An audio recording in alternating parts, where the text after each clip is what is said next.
In the morning, I woke up and saw her looking a bit flustered, asking, "Did we maybe?" To it, a mischievous thought crossed my mind, and I smiled broadly. "Yes. Was it your first time?" Her face turned red at those words, and I realized once again that she was indeed a cute person. I'm going to tell this cute little lady something important. But first, I want to tell the story of how she and I came to be on this morning. My name is John Hayward, 28 years old. I work for a construction company that specializes in remodeling and renovation. I'm neither handsome nor highly educated, just an average employee, but the company's benefits are good, and my salary is decent, so I'm content with my current situation.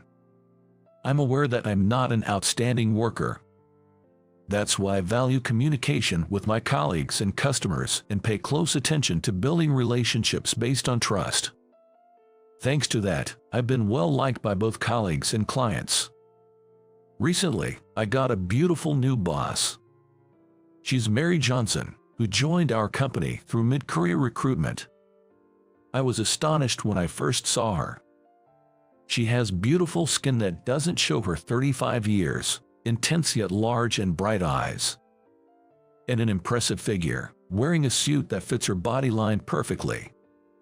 I wasn't the only male employee drawn to her legs peeking out from her skirt. I remember my heart pounding uncontrollably when I saw her tuck her hair behind her ear after our first introduction. She had an excellent sales record at her previous company, and our president personally recruited her. She's the complete opposite of an average employee like me, a career woman who's good at her job and on the fast track to success. People even talk about her possibly getting a managerial position in the future. Once I actually started working with her, the rumors seemed true, and Mary's work was amazing. But she seems to be the type who can't compromise in her work, for better or worse, and is strict with others and herself. What she says isn't wrong, but her way of speaking is a bit harsh, and colleagues began to fear her and keep their distance. As for me, I'm probably disliked by Mary. I'm not a fast worker. I'm the type who wants to do everything carefully, so my work is slow.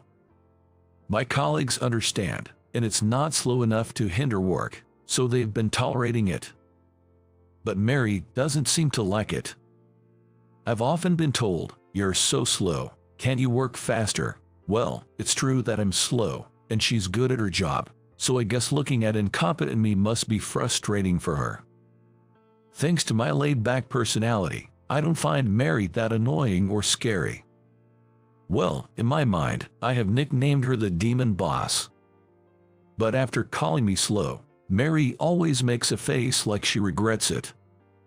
And then she looks at me as if trying to gauge my reaction. I guess she regrets speaking too harshly but can't bring herself to apologize, I surmise.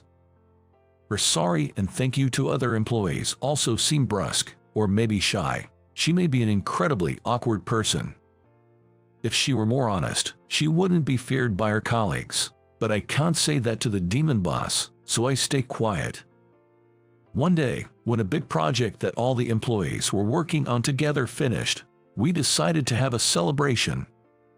The client we were dealing with in the project also ended up coming.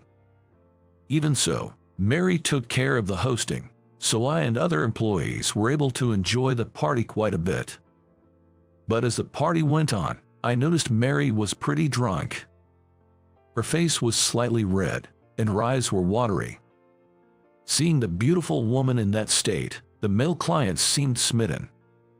I couldn't just leave her like that. I had Mary take a break and took over the hosting myself. I'm a strong drinker, so the guests seemed to enjoy drinking with me.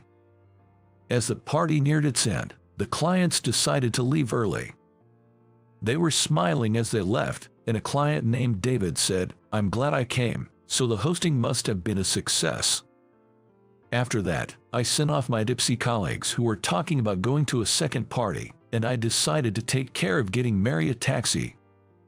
Being good with alcohol, I'm always entrusted with taking care of those who've had too much to drink. Even after everyone left, Mary seemed to be in a daze, unable to sober up. And when I tried to call a taxi, she suddenly said, "I want to breathe some fresh air." I thought, well, a little walk wouldn't hurt, so we strolled to a nearby park. I tried to smoothly escort the staggering Mary by walking close to her, but I was so nervous that I was worried she could hear my heartbeat. So we walked to the nearby park and sat down on a bench. I bought some warmie from a vending machine next to the bench and offered it to Mary. But Mary turned her face away and said, "No thanks, I still want to drink," and playfully whined. I was surprised to see this side of her when she's had alcohol. My usually stern and beautiful boss changes when she drinks, and I realized that probably no one else in the company knew this. I felt a sense of superiority knowing the surprising side of the beautiful Mary that only I knew. Then Mary started to look up at me and act spoiled and even began to complain. "You think I'm just a nagging old lady, don't you? You hate me, don't you?" "No, I don't think so," I answered, and Mary glared at me angrily. "Liar, you definitely think so. Mary seems to be quite a handful when she's drunk. Don't hate me, even though I really don't hate her. On the contrary, I've been interested in her since the day we met, and I can't stop my heart from pounding even now as I'm with her. I know I need to watch my tone, but when I'm at work, I just can't help being stern. There was a time when I was all smiles at work, but I've been told in my previous company that being beautiful helps you get jobs with your face. It made me so mad and sad. I started thinking that I couldn't just be smiling all the time." As she spoke, Mary looked down, looking sad, as if recalling that time. I think it must be tough for a woman to work hard in a male-dominated company and often hear such thoughtless remarks. She probably still feels traumatized by being told that she was getting work with her face. She must have been desperately acting strong so as not to be taken lightly. While trying to be recognized for who I am, regardless of gender, I became so absorbed in my work that people started to drift away. In my current company, I wanted to get along with everyone, but it didn't work out in the end. Maybe because of the alcohol. Her voice was choked with tears, and I felt sorry for her. "I'm sorry for calling you slow." "Oh, that's fine. It's probably true anyway." When I answered like that, Mary shook her head vigorously. "No, it's not that you're slow, but careful, I know that. But my boss said that because you're slow at work, they're considering transferring you to a different department. But I think you're a good fit here, and you're needed. But the higher-ups won't listen to me." I didn't know that. It would have been nice if you'd told me straight away. But if I said, "You might be transferred because you're slow at work," that would hurt you, wouldn't it? I think some people would be hurt by being called slow, but it seems she was trying to prevent me from being transferred by making me work faster. I understood why I was called slow, but I thought she was still clumsy. Although she's really kind, she just couldn't express it directly to others. I don't think her approach is right, but her clumsy kindness warmed my heart. After that, the two of us spent some time together in the night breeze. In a soft whisper, Mary said, "Do you remember when I asked you, 'You're scared of me, aren't you?' I vaguely recalled having that conversation a few months ago. I vaguely remember it. At that time, you said, 'I'm not scared at all. You work hard and achieve great results. I respect you.' I was so happy about that. I thought people around me didn't like me. It relieved me that someone saw my hard work and acknowledged it." I could remember it after she said that. Even though I'm not good at my job, I still respect Mary, who is competent, even if she's harsh. That's what I thought. But I was embarrassed that my casual remark had such an impact on her. If a beautiful boss I'm interested in tells me reassuring words, I'd be happy. But after that, Mary said something outrageous in her drunken state. "Ever since you said that, I've been gradually falling in love with you, but I'm kind of perverse, and I can't be honest about my real feelings, but I reflect on it every day. I think I'll be kind tomorrow, but it never works out. Why am I like this? I'm trying hard. You know I'm trying hard, right?" My face must have been bright red as I was suddenly confessed to, and I was flustered, not knowing what to say. Yes, I think you're trying hard.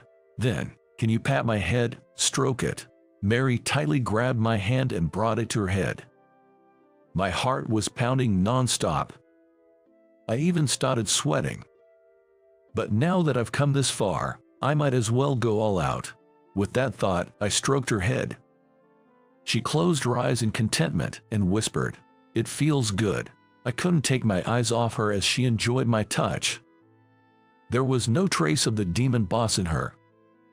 I was captivated by the sight of her, so different from what I knew. And then, leaning on my shoulder, she fell asleep. I had always had a crush on her, the beautiful and capable Mary, and respected her as well. Of course, I never thought someone like me would be accepted, so I never spoke my feelings. But at that moment, I wanted to protect her, who was whining and had fallen asleep. She didn't wake up again after that. I carried her like a princess to the taxi, but of course, I didn't know her address.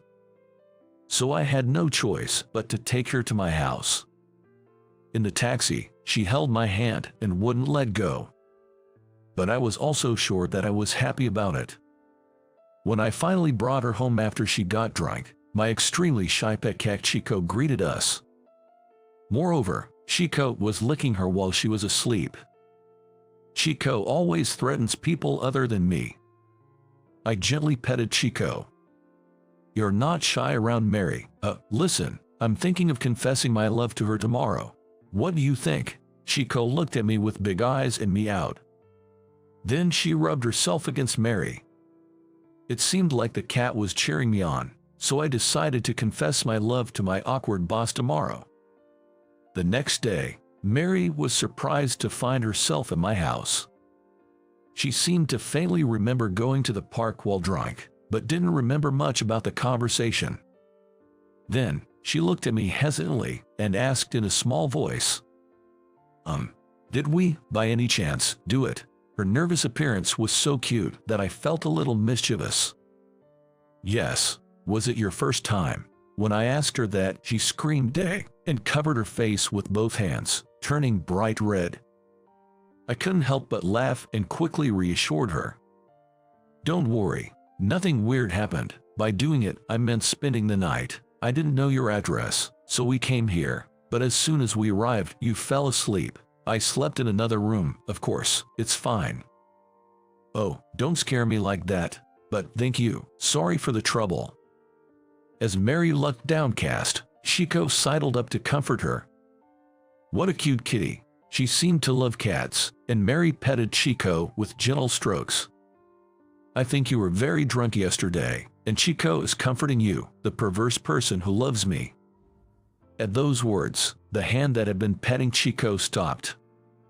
Wait, what does that mean? What did I say to you yesterday?" I placed a hand on her panicked head and told her to calm down.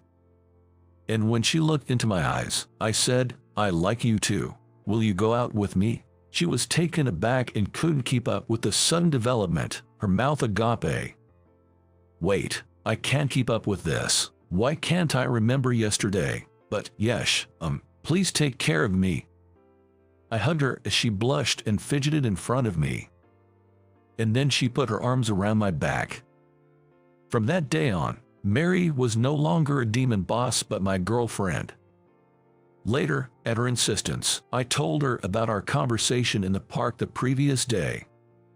My girlfriend, red-faced and teary-eyed with embarrassment, was utterly adorable. After starting our relationship, I decided to be there for her in her worries. I know that what she told me when she was drunk was her true feelings. She was overly tense because she had been told that she got her job because of her looks, and it had become a trauma. I really wanted to make her wish to get along with her colleagues come true. Then, at work, I got between Mary and her coworkers so that she could comfortably talk to people around her. Her colleagues have responded to her efforts, and now they have a good relationship. I also told them that Mary and I had started dating.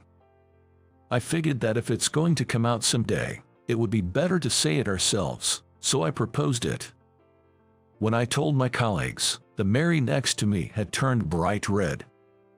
My colleagues were surprised to see such a cute side of her, but I think it was a great opportunity to break down the barriers between Mary and the people around her.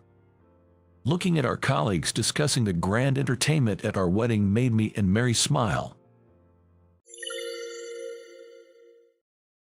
My name is Robert Williams. I'm 28 and work in the food and beverage industry. Though I say food and beverage industry, I'm not on-site staff. I go to the office and work in sales promotion. Our department's job is to come up with plans to increase store sales and negotiate with clients who cooperate with us.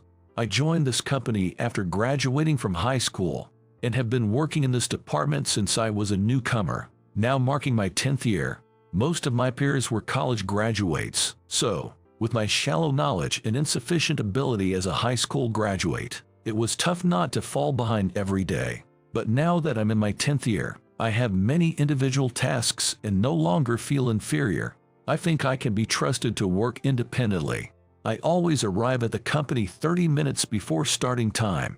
To start work smoothly, I check today's tasks and sort out the documents that arrived while I was away, placing them on the desks of the responsible staff members. This has become a habit or morning routine, and I can't shake it. Most people arrive about 10 minutes before starting, so I try to finish these tasks by then. Morning, Robert. Thanks as always. Wow, I didn't want to miss this document today, so thanks for giving it to me first thing. Thanks. My supervisor and colleague, Liam, call out to me like that. But since I'm just trying not to inconvenience myself, I feel a little embarrassed when they thank me. Then, my boss, Owen Smith, came to work. Owen is a supervisor 10 years my senior, who transferred from another department last year. I have been in the sales promotion department longer, so we are often paired. But he is moody, changes his attitude depending on the person, and is not well liked. Hey, go make coffee. This morning, he just plumped down in his chair, looking grumpy, and said that to me. Good morning. The usual coffee is okay, right? I'll go make it. I responded lightly and went to the break room to make coffee. Robert, you really can do it without making a nasty face. He was clearly irritated by the praise for you, said Liam, who came to make coffee as well. Really, he's always like that. We talk while making coffee for ourselves and Liam. Thanks, but yesterday, after your proposal was accepted, he dumped a massive amount of miscellaneous tasks on you to finish today. The harassment is terrible. What was that harassment? I thought he was busy and asked me to do it. When I answered that way, Liam laughed, saying, "You're really naive or something." Owen, sorry to keep you waiting. Yeah, just put it there. A curt reply came back as he continued to stare at his computer screen. Seeing this, Liam sends me a wry smile, but it's just the usual Owen, so it doesn't matter to me. But it's best to leave him alone on an apparent bad day. I started my work without concern. Even so, when Owen transferred here, he was not as unapproachable, saying, "I don't know much about the promotion department's work, so please help me."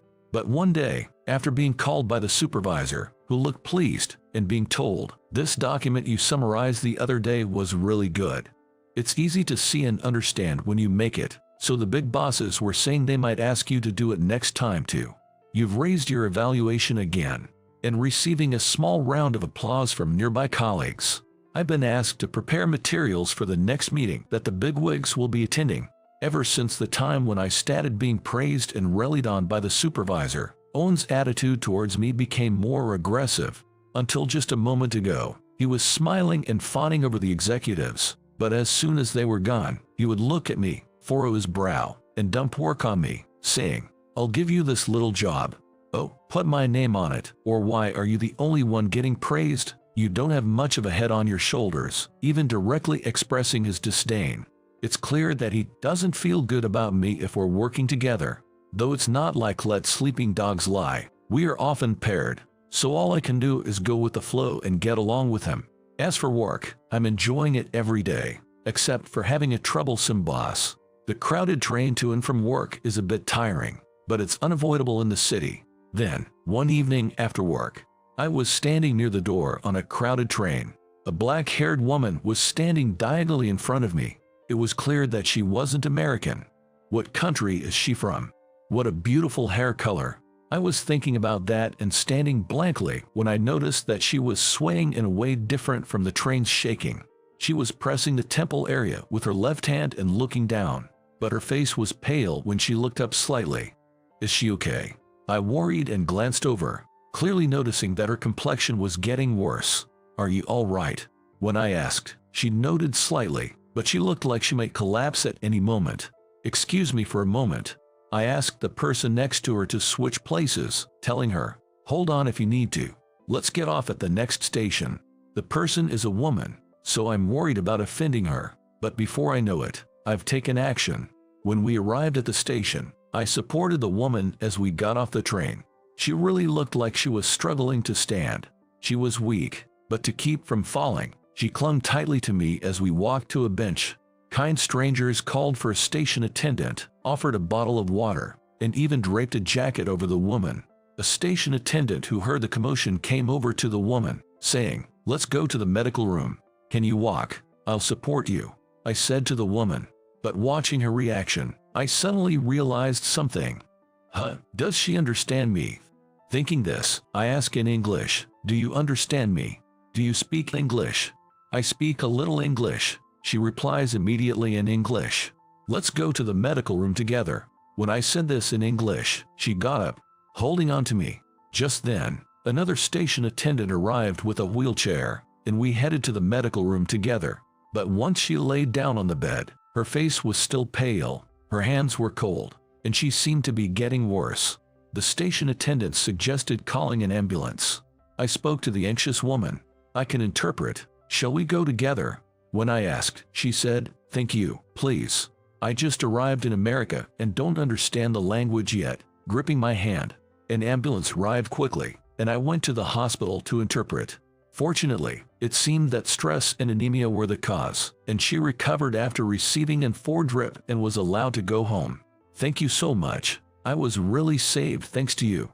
Her name is Amelia. Seeing her smile, I felt relieved. No problem. I'm glad you are feeling better. I'm glad I could help you. By the way, Amelia, I thought you might be from Europe based on your accent. Where are you from? Germany. I burst into laughter when I hear that Amelia is from Germany. Oh, I'm sorry for laughing. I should have asked you right away. Your language would have been easier to understand. When I reply in German, Amelia exclaims, wow, you understand German. I'm shocked, and laughs. Oh, by the way, Amelia, I'll take you home since I'm worried. Let's take a taxi together. Thank you so much. I'll take you up on that. And I decide to take her home. In the car, we introduced ourselves briefly and exchanged business cards. I was really saved because you were there. Let me thank you properly next time. I declined at first, but she insisted, so we made plans for a meal. During the conversation, we both stared at the business cards at the same time, and Amelia spoke first. You work in the food and beverage industry. Wait, Amelia, your company is that major one. We talked about each other's companies, and by the time we arrived at Amelia's apartment building, the conversation deepened. Let's talk more over dinner. I'll get in touch once I find a free day. Sure. See you next time then. With those words, we parted for the day, and I headed home.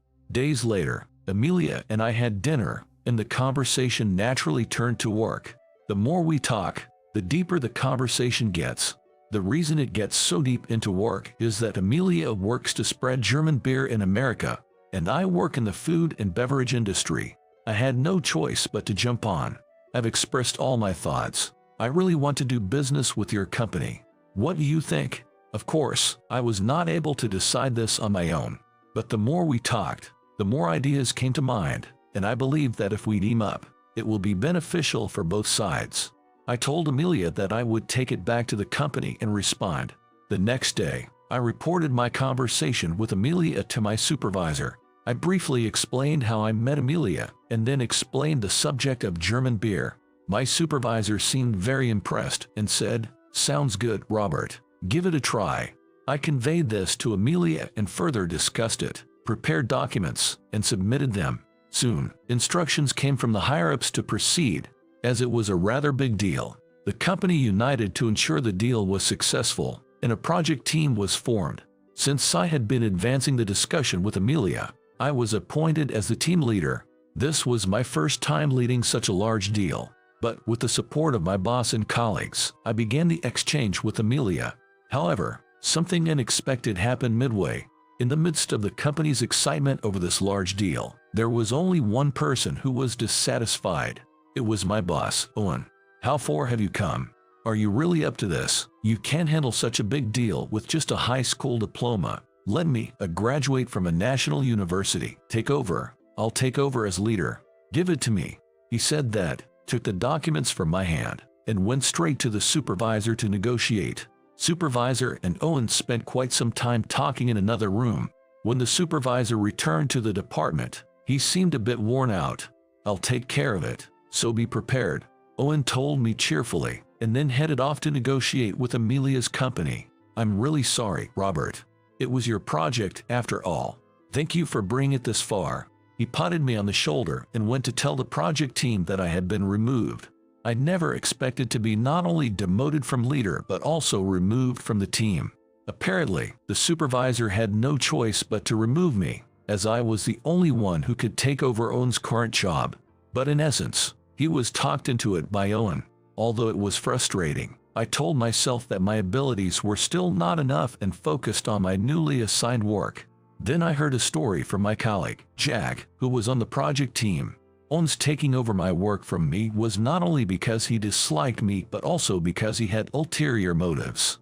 Come to think of it, Owen loved women from abroad.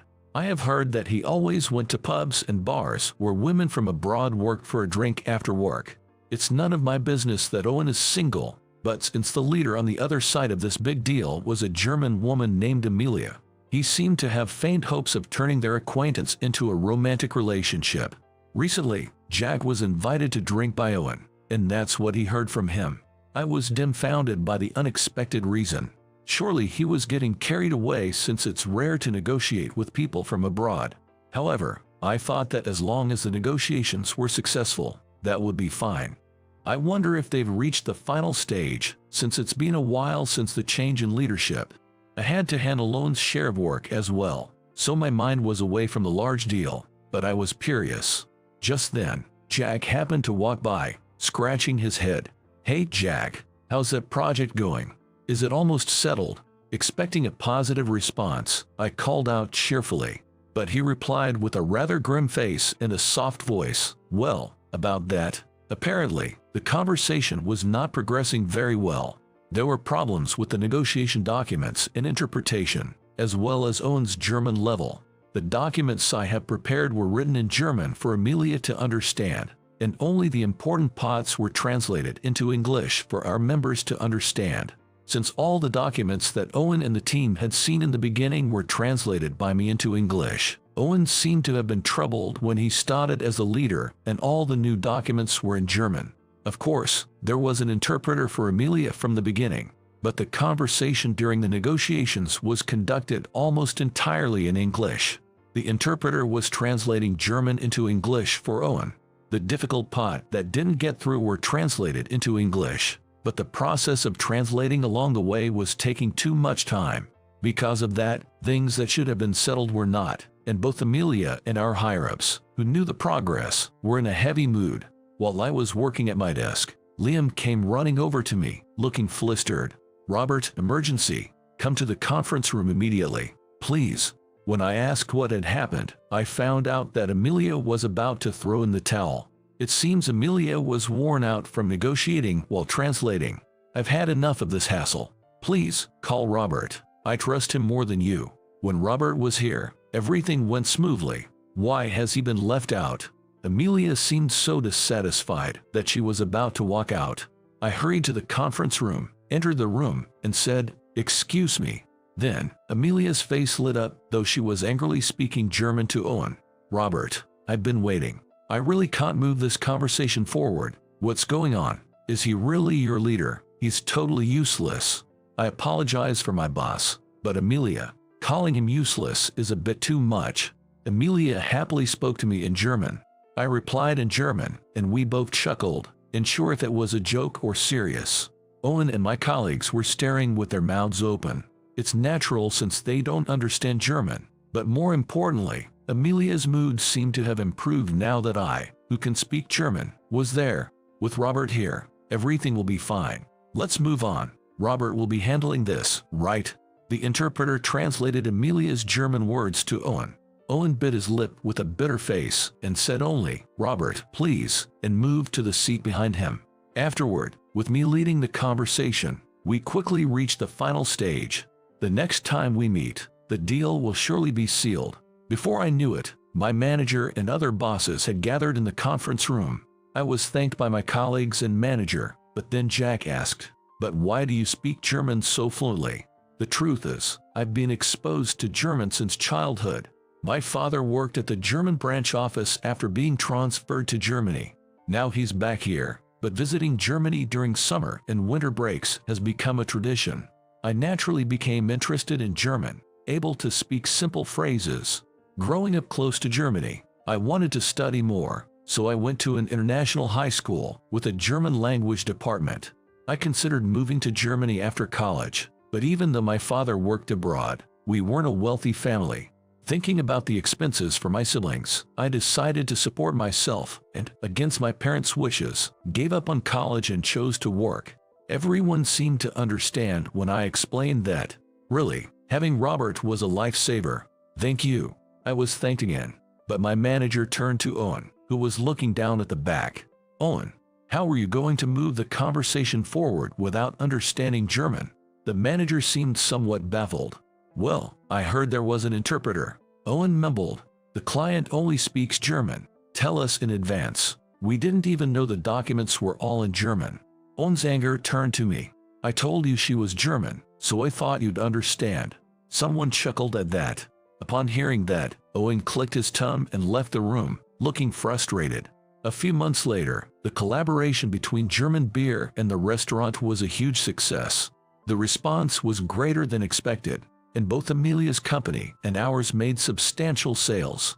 In celebration, today Amelia and I are dining at a fancy restaurant. We were truly meant to meet. Who would have thought it would lead to this from a chance encounter on a train? We laughed and sipped our wine. We've actually been dating for a while now, after she confessed her feelings to me. I was surprised but had feelings for her too, so we started dating. On the way home from this date, we bumped into Owen, Robert, and Amelia. "What are you two?" Seeing Amelia's arm entwined with mine, Owen was speechless. We're dating now." I was a bit embarrassed, but there was no use hiding it. After reporting this, Owen let out a scream of astonishment. The next day, I found out why Owen had made that noise.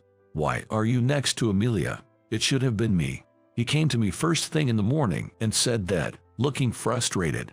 After closing a business deal, though he felt embarrassed about giving up midway, Owen, who had fallen head over heels for Amelia, went the extra mile to look up some German phrases, and it seems he confessed to her, albeit in broken German. However, it seems he was turned down by Amelia. He even declared he was done with his favorite bar and even was preparing to attend German language classes. Owen, who had spectacularly crashed and burned, seems to have returned to being a regular at the bar. Not knowing any of this, I felt a bit guilty, but Owen has stopped being as snarky as before since his defeat. The work environment in our department has improved, and my internal evaluation within the company is on the rise, thanks to that major project. My personal life is fulfilling as well, and I am living happy days. When I opened the window, it smelled the scent of the earth. It seems the rain that had been falling since last night has stopped, and sunlight is peeking through the clouds. Now that the rain has stopped, it's going to be a busy day. My name is Stephen Carter. I work at a small clinic located in a mountainous region, similar to the Appalachians, which is facing depopulation. It's already been 2 years since I started working at this clinic. I feel like I've somewhat become part of the community here. I remember that when I first arrived, the local folks seemed a bit hesitant about me, as my predecessor had suddenly returned to a university hospital. They probably looked at me thinking, I'll probably go back to the university hospital soon too. I had a strong desire to settle down and dedicate myself to the patients here, and wondered how I could make them understand that. At such times, the one who gave me advice was Erica Johnson, who had been working as a nurse in this clinic since the days of my predecessor. She is originally from this area, and after graduating from nursing school, she worked in another hospital for a short period before returning. She's 2 years younger than me, but she's very responsible. I felt like she was always helping me out during the initial days.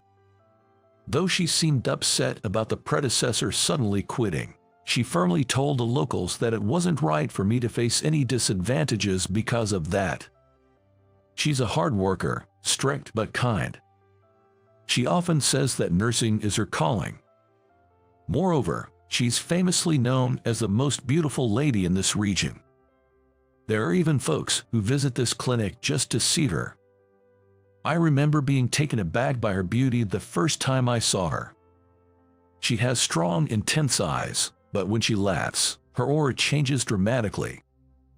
Away from work, she's like a gentle spring breeze. No wonder she's so popular. Good morning. Looks like we're busy today as well. Enjoy the scent of the mountains while daydreaming. It seems Erica has already arrived for work. She's all set and ready. The lady working part-time as a receptionist is Erica's aunt, and she also seemed to have come in for work. Yesterday's rain made it difficult for the elderly to visit the clinic. There might have been patients who felt unwell but couldn't make it. Our intuition was spot on. From morning to evening, the clinic was bustling. We barely had any time for lunch. Fortunately, there weren't any major emergencies, and we managed to treat everyone calmly. As I watched the last patient leave, exhaustion hit me all at once. I went back to my office and slumped in my chair. Sitting on a round stool, Erica, looking equally worn out, smiled and said, "It's been a long day. But we didn't have any complicated cases today." Looking at the towering pile of medical records, I thought finishing up would take us till midnight. She probably read my expression. Shall we postpone Samantha's counseling session for today? Caring about my well-being, that's what Erica suggested. The last medical record left on the table was of Samantha, Erica's younger sister. She's a bit mentally unwell. She goes back and forth between the present and the past in her mind, acting as if she's someone else. Sometimes, she spends the whole day with someone who isn't really there. She needs mental care. After regular consultation hours, I provide counseling. We do this twice a week. It's okay, everything's on track. In response to my comment, Erica lowered her head apologetically. Originally, I worked as a surgeon. I'm new to psychiatry, so I'm learning as I go. Moreover, my patient, Samantha, is a tough nut to crack, showing no sign of opening up to me. After seeing her, I'm often overwhelmed by exhaustion and self-loathing. Samantha, always on time, I see. The clinic door opened quietly, and Samantha, pale-faced, walked in. It seemed she couldn't hear Erica's voice at all. Her pale complexion was a usual sight. She sat emotionlessly on the round chair after Erica left and looked straight at me. "Samantha, it was a beautiful day today. Anything new happen?" In response to my question, Samantha shook her head. Then she smiled, just with her lips. "Don't always ask about me. Tell me about you today." She looked up at me, her chin resting on her crossed legs. If Erica is a gentle spring breeze, Samantha is a harsh north wind. She always seems to be challenging something. Tough on herself and others. About me, I unintentionally echoed her question, and she nodded slowly. Encouraged by Samantha, I began to tell my story. There's a reason I chose this clinic. Back when I was in mid-school, I got caught in a slip and fall accident near this clinic. The doctor who treated me back then was the previous doctor of this clinic. After first aid, I was airlifted to a major hospital. According to the doctors at the hospital I was transferred to, I was told there would be no lingering effects because of the initial treatment I received.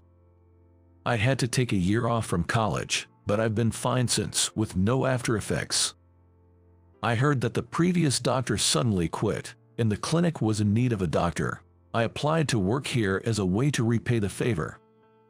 Well, really? So, you know about Liam? As I talked about my past, Samantha squinted her eyes. Liam was my predecessor. There were a rumor that he and Samantha were romantically involved. It was said that her mental disturbance began when he suddenly left her. Samantha seemed to be having a good time chatting and dating with Liam, who wasn't present. It seems she's started to retreat into a world of fantasy. The reason Erica asked me to give Samantha mental care was that these occurrences became frequent. Samantha seems completely unaware of her actions. You didn't graduate with your peers, did you? What were you doing after? You didn't come straight here after graduation, did you? I nodded and explained the reason. After graduation, I immediately joined a medical mission abroad. Being invited by a senior was one reason, but I also wanted to see the American medical care from a bird's-eye view of the world. Every hospital has its politics. The prestige of the university you graduated from can set a pecking order in society. One of my peers was the son of a renowned medical professor. His name is Max. I heard he's currently working at a university hospital. Max would flaunt his father's position and look down on other peers. Overseas medical missions are possible if you have a medical license. After gaining a lot of experience abroad and finally gaining some confidence, I decided to return to the States. That's when I chose this clinic. I always thought you were an oddball, but you're interesting. That day's counseling session ended in a way where it was hard to tell who was the patient and who was the therapist. In the end, I couldn't get any information out of Samantha. Watching her leave from the front door, a thought struck me. I questioned if Samantha really has a mental illness. Interacting with her a few times, I realized she's sharp-minded. She can foresee the course of conversations and loves delving deep into matters. She might just be pretending to be mentally ill. But then the question arises, why? The past month felt like being pulled around by her. During those days, I received an unexpected invitation from the city. There was a request to share my experiences from my overseas medical mission in a lecture. The invitation also mentioned that some of my university peers would be speaking. It felt like a good opportunity for a reunion. I consulted with Erica and decided to take a couple of days off from the clinic. For me, I'm a special guest. The lecture felt laid back. Dr. Stephen, I heard you're heading to New York after a long time. I have some errands around the same time, so I could give you a ride. Samantha said this during our post-treatment counseling. She usually rides a big motorcycle.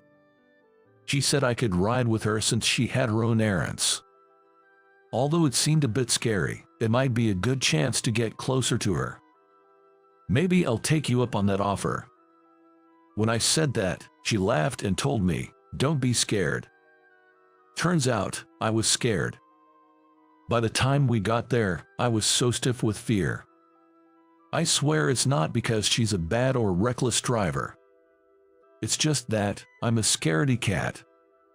I've never ridden a motorcycle before, and the idea of a petite woman like her handling such a big, heavy motorcycle was unnerving, I suppose.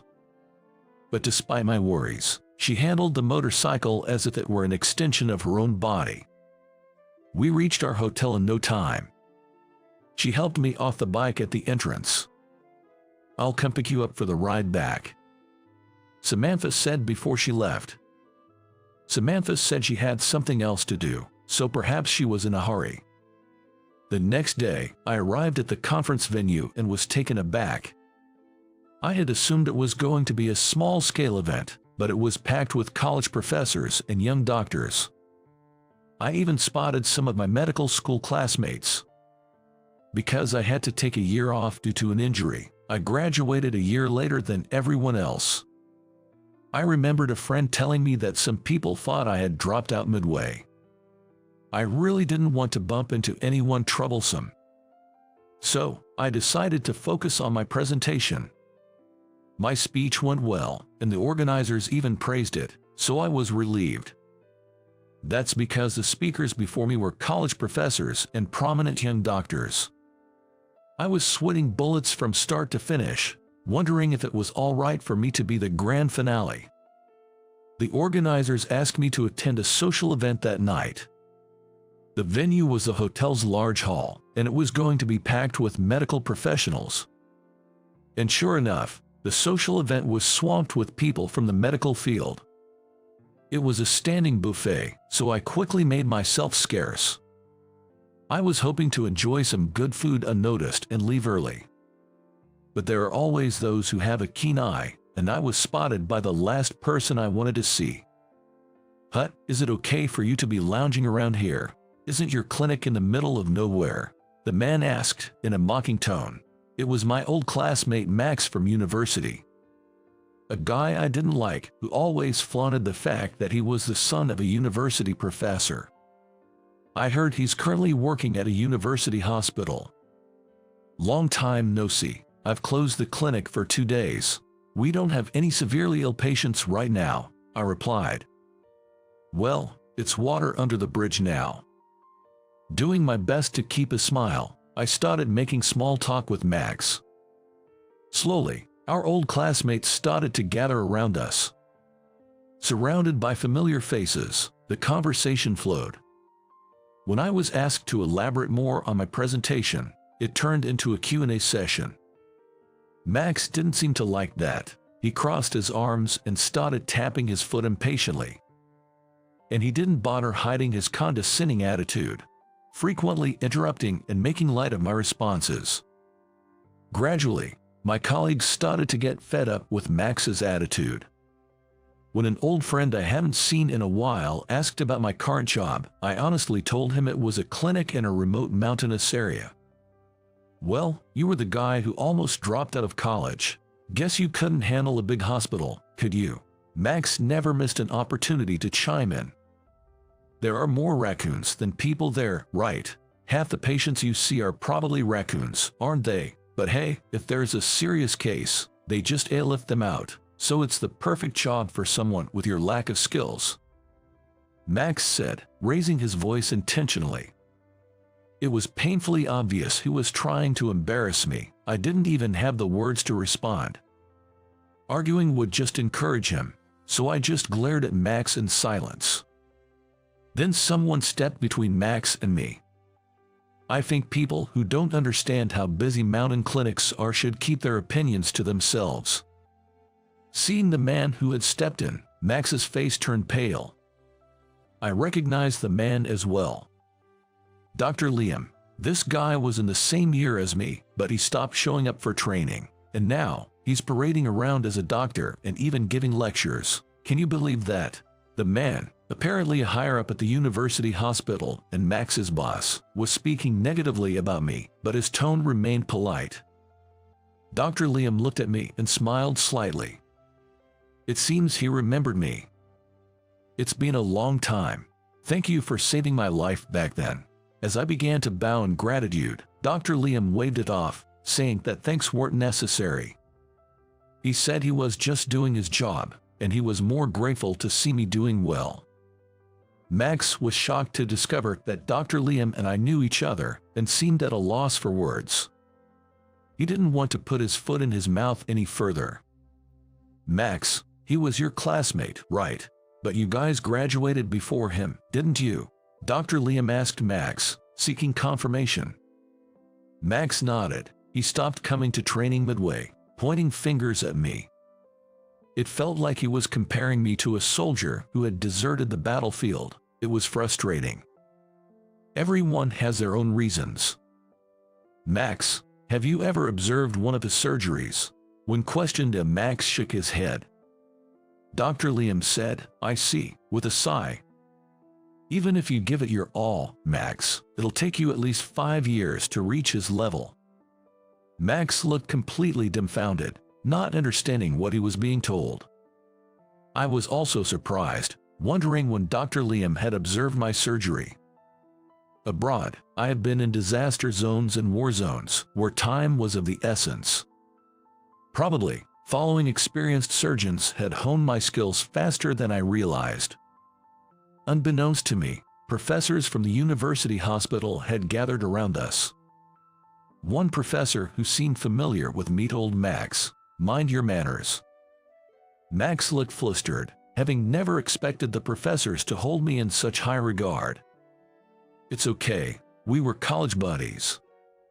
When I said that, the professors seemed to understand, saying, "If that's the case." In the end, surrounded by friends and professors throughout the party, I was far from a wallflower but ended up pretty exhausted. Talking with friends who work as professors and doctors, I realized that the educational elitism is still pretty bad. My friends seem pretty fed up with it too. Despite their skills, just because they graduated from a regional medical school, they often get fewer opportunities to perform surgeries. Some of my pals are really torn up about it, feeling that these decisions are made with the patient's best interests in mind. By the time the party wrapped up, I had a pretty clear mental map of the politics of the medical community. Outside the venue, high-ranking professors were being ushered into taxis in order of their status. I just watched from a distance. It's a clear hierarchy, isn't it? This is the state of our university hospitals and the medical community. Bootlickers rise to the top regardless of their actual abilities, and those areas that genuinely need medical attention are ignored. I mused. I noticed people obsequiously bowing to Professor Jacob, who happens to be the father of Max. Max stood beside his father, acting all high and mighty. It's not exactly hereditary, but it seems Max will be the one to take Jacob's place. What a joke. I unintentionally blurted that out, and Professor Liam chuckled in response. I transferred from a rural clinic to a university hospital to change this very system. I realized I couldn't do much in a secluded clinic. "If you don't remove the pus from its root, it'll keep coming back," he said. He explained. "So you explained this to Samantha before leaving that clinic?" I asked. Dr. Liam looked at me with surprise. "Huh? Ever since you left, Samantha's been mentally unstable." I was about to voice my complaints when he interrupted. "That's absolutely not possible." He was adamant that she would never become mentally unstable. His response was so strong it left me stunned. Surprise! Suddenly, a slender arm draped around my shoulder, and it was Samantha's voice. I turned in shock to see an emotionless Samantha hugging me from behind. "She wouldn't get hurt just because I left. Samantha's not like that," Liam said with a somewhat troubled expression. While I stood there, too stunned to utter a word, the two of them exchanged greetings like long time no see. It didn't seem like they were former lovers meeting up again. "For starters, this guy isn't my boyfriend." Samantha pointed at Dr. Liam, saying that. The doctor nodded in agreement. Yup. "So, then, I just wanted to talk with Dr. Stephen," Samantha explained with a cheeky smile. She told me with a chuckle that she had played a bit of a role because she wanted the chance to speak with me. Samantha is actually a philosopher by training. She's always been a bit odd. Samantha puffed up her cheeks. "That's just prejudice." For me, that wasn't the issue at hand. Even though Samantha had come to pick me up, my mind was still in a whirl. "Hey, Stephen, would you help me out at the university hospital? I thought I could manage on my own, but it's becoming too much." Dr. Liam was asking as casually as if he were inviting me for a walk. And he wasn't just asking me to work at the hospital. It was as if he was inviting me to take down a massive barrier together. A few days later, I was at the clinic. The only difference from before was a pile of cardboard boxes filled with my stuff. Samantha, who supposedly didn't need my counseling anymore, showed up again. Through the gap in the exam room curtains, I saw her sneakily wrapping an old-fashioned medicine bottle in cloth. Whoa, The sight made me blurt out in surprise. Surprisingly, she was trying to wrap an old-fashioned medicine bottle in a cloth. Realizing she was caught, she clicked her tongue lightly. "What are you doing? I just wanted it." She probably wanted the vintage medicine bottle. I knew she had a thing for retro stuff. "You can't take that. The next doctor might need it, right?" But Samantha cheekily puffed up her cheeks and called me a tightwad. "Your departure is tomorrow, right?" After some contemplation, I had decided to accept Dr. Liam's offer. I felt that to make a significant change in the current medical world, we'd have to tackle the core issues. Turns out, my successor is none other than that Max, who apparently threw his hat in the ring. I got a call from him to let me in on what I didn't know. Surprisingly, Max has been really engaged with healthcare in his own way. Makes you realize you never truly know someone until you get to know them deeply. Erica had decided to stay at the clinic as a nurse. "If you came along with me, you'd be worth 100 people," I mused, trying to convey feelings I hadn't shared till the very end. I wanted to put it more eloquently, but this was the best I could muster right now. To Samantha, it seemed like she could see right through me. She didn't even look surprised. "If in 3 years, you haven't become a puppet to power, you learn the right to woo me." With a firm point at me, Samantha made her declaration. "What? Just the right? Just the right? Who knows where we'll end up from here? But I know I need her in my life going forward. For now, I'll just do my best until the day I've earned the right to woo her." "So, when did you start liking me?" With mischievous eyes, Samantha looked right at me. "I'll confess when I've earned the right to woo you." To my reply, Samantha laughed heartily, saying, "You got me there." I've lived for nearly 30 years, and I've never been popular with women, but for some reason, kids seem to like me. Babies and strollers passing by on the street, toddlers being led by their parents. They all look at my face with such curiosity and never take their eyes off me. Some even cheerfully stretch out their arms as if wanting to be picked up. Once, while I was crouching on the sidewalk tying my loose shoelaces, an unfamiliar little boy approached and offered me a balloon. I went through college without much of a plan, and when it was time to start job hunting, I realized I didn't have a particular career passion. The only thing going for me was that kids seemed to like me. That being said, I wasn't especially fond of children. But somehow, although I wasn't sure if it was a special skill, I thought of becoming a child care worker. After working at a daycare as an assistant for 3 years, I got my child care certification. When I moved to another daycare, I realized something about myself. I'm not a morning person. It's exhausting to deal with hyperactive kids in the morning. So, I looked for a daycare that had afternoon shifts. I found one 6 months ago that offered evening care. It's a great place to work. My hours are from 2 p.m. to 11 p.m. "Good evening, I'm Mary." Dressed in my uniform, an apron with a bear on it, I cheerfully greeted her at the entrance. "Good evening, Catherine's mom." After glancing at me, she gave a cold and emotionless stare. Darn it, I slipped up. She didn't like being referred to as Catherine's mom. Catherine is her 4-year-old daughter, who is under our care 3 times a week. She came to pick up little Catherine after work. People often assume that parents who use night care work in nightlife professions, but in reality, they have various jobs like office workers, teachers, and entrepreneurs. She is a doctor. She's a physician working 3 times a week at a nearby clinic in our neighborhood. I heard she divorced a few years back and is now a single mother. "Good evening, Mary." I quickly corrected my greeting and went to wake up sleeping Catherine. Man, that was nerve-wracking. Almost had a heart attack there. To be honest, I had a crush on Catherine's mom. I mean, Mary. I liked her pale skin, natural makeup, and her slightly stern and tsundere appearance. There's no reason. You like what you like. I began to look forward to those brief moments when we exchanged a few words or when I updated her about Catherine's day. After all, in my eyes, it was just a fleeting crush from a plain man nearing his 30s who's never been popular with women. Whether it was the ice cream I had late at night or maybe I caught a chill, I ended up with an upset stomach that day. I've always had a weak stomach. Thinking it was just the usual, I decided to get checked out at the nearby clinic. While filling out the form at the reception, I realized something huge. Today was the day to take care of little Catherine, which means she works at this clinic. Man, how clueless am I, getting treated by her. Do I tell her about my upset stomach? Sweat poured down my forehead.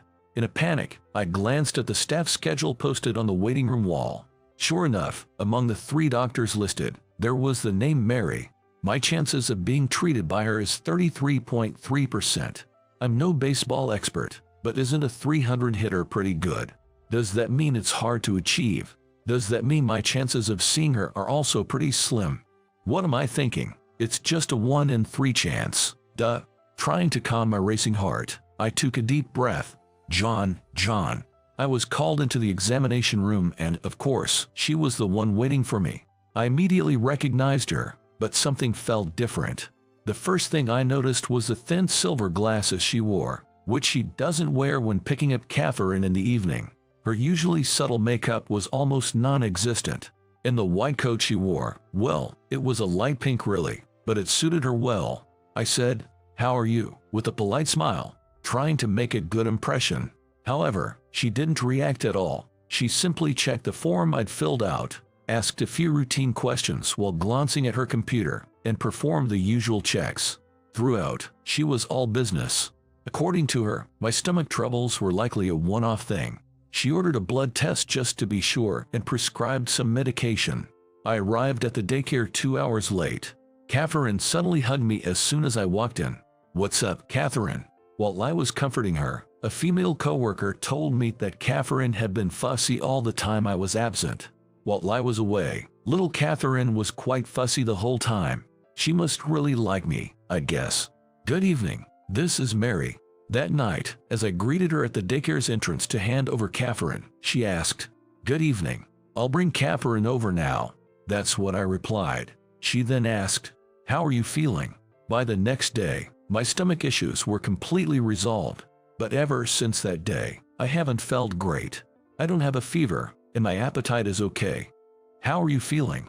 Just thinking about her words made my stomach churn and gave me palpitations for days.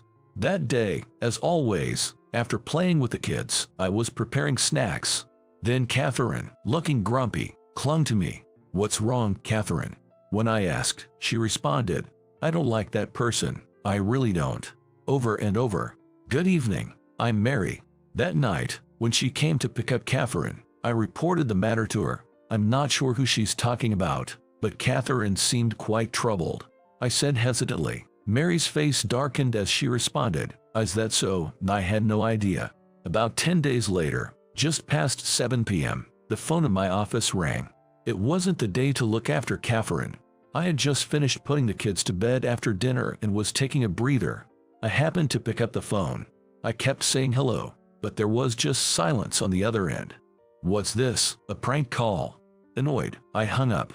But the phone immediately rang again. "Who is this? What do you want?" I boldly asked. A familiar voice replied, "Are you John?"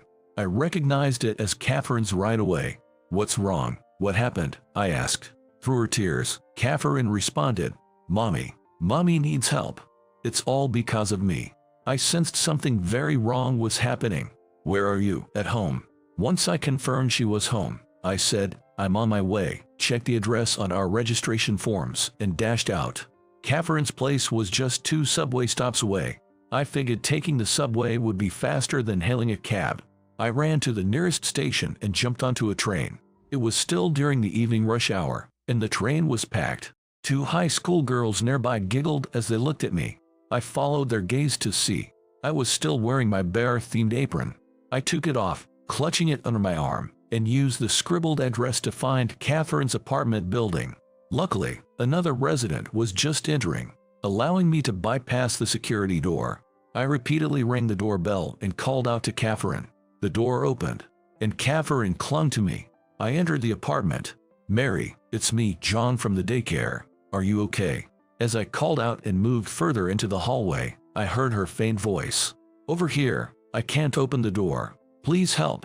Looking in the direction of her voice, I saw a tall metal shelf had fallen at a 45-degree angle, jamming the bathroom door shut.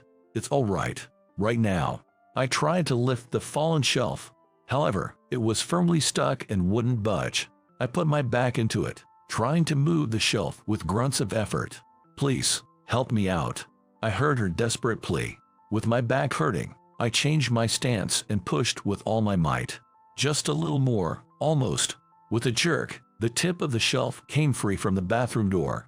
The shelf, being made of steel, was light and was easily propped against the wall. Suddenly, the bathroom door swung open with force, striking me hard in the back. "Ouch!" I couldn't help but yell out, rubbing my back. "I'm so sorry," she said, looking genuinely remorseful. When I called the daycare, they told me I could head straight home for the day. "Catherine, it's bedtime," she said to Catherine, who was clinging to me as we sat in the living room drinking coffee. When I offered to help put her to bed, she opened the bedroom door. On the double bed, there was a child's pillow and next to it an adult-sized one. My heart raced, thumping loudly. I thought I might even get a nosebleed. After putting Catherine to bed and returning to the living room, she explained the situation. She works 3 days a week at a clinic near the daycare and also at another hospital where she has been working for a long time. The head of that hospital was her mentor. Recently, the hospital director had proposed a match for her. The suitor was a distant relative of the director. They had already been on several dinner dates. It felt like a bell tolling loudly in my head. He's not a bad guy, but I'm just not sure if I want to date him. She had 2 reasons for her hesitation. One was Catherine. When she introduced Catherine to the guy, Catherine took an instant dislike to him. It suddenly clicked for me. I realized that when Catherine previously said, "I don't like that man, I hate him," she was talking about him. They had plans to meet him again on her next day off.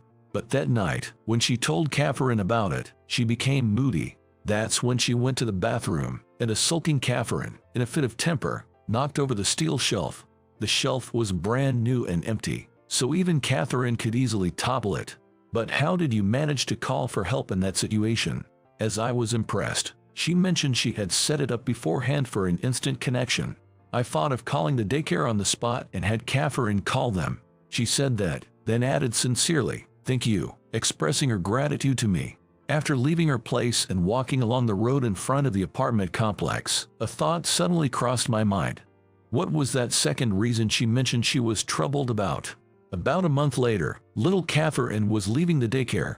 When I asked the principal why, he said it was due to her mother's work commitments.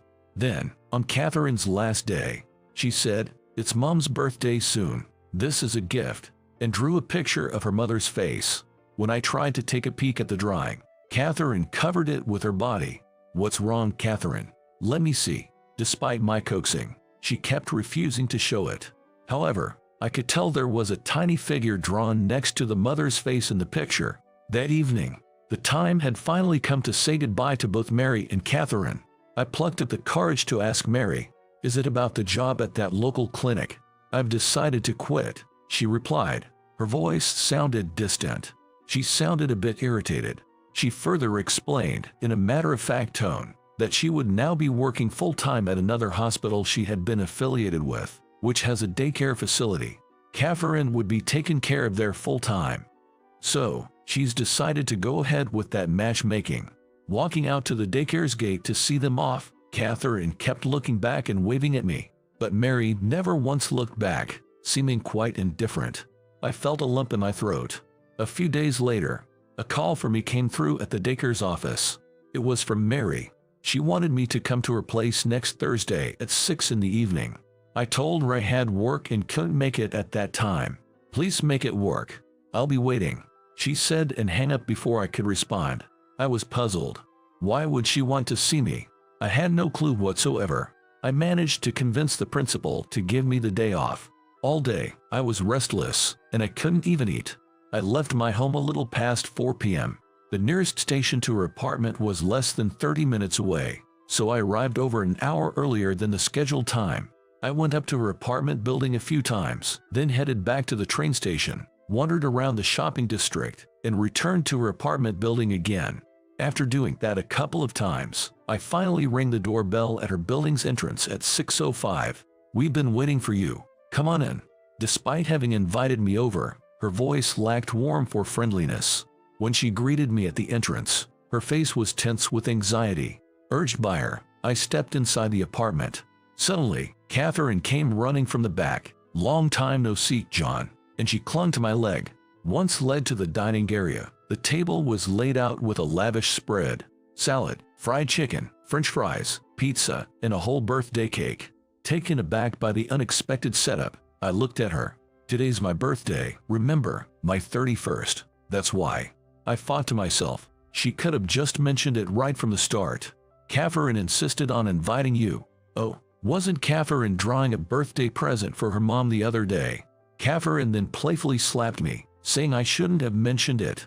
"The drawing was meant to be a surprise. You knew about today, didn't you?" "Well, I knew it was coming up but didn't know the exact date." Upon hearing this, her eyes widened, and her face quickly turned red. "Oh my, how embarrassing," she exclaimed, covering her face with both hands. Just then, Catherine brought over the drawing she had made as a present. Both she and I exchanged knowing glances upon seeing the drawing. After that, the three of us sat down and enjoyed her birthday dinner. During dinner, she opened up about something personal, something I have never heard before and probably wouldn't hear again. She mistakenly believed that, even after Catherine told me it was her birthday, I ignored it. She didn't like being referred to as Catherine's mom by me because she felt I saw her just as a daycare mom and nothing else.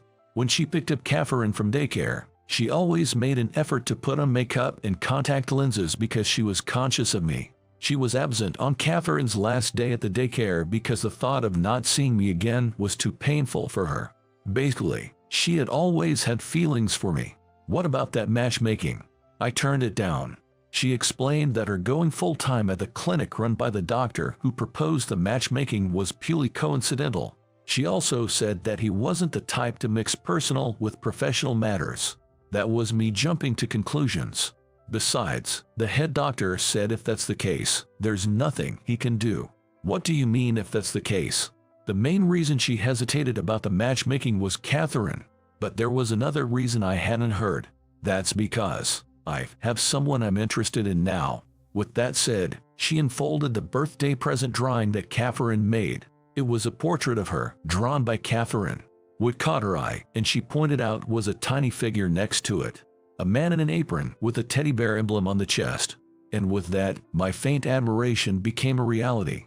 After dating her for a while, I casually remarked, "But a doctor, and just a preschool teacher like me." She instantly flared up in anger, raising her voice. "What do you mean just? I hate when you belittle yourself like that. I really hate it." Time flew by and now, Catherine, who'll be entering elementary school next year, calls me, "Dad, how did you find today's story?" Please hit likes and subscribe to the channel, and it will be a great motivation for us to continue our work. We're looking forward to reading your comments. See you in the next video.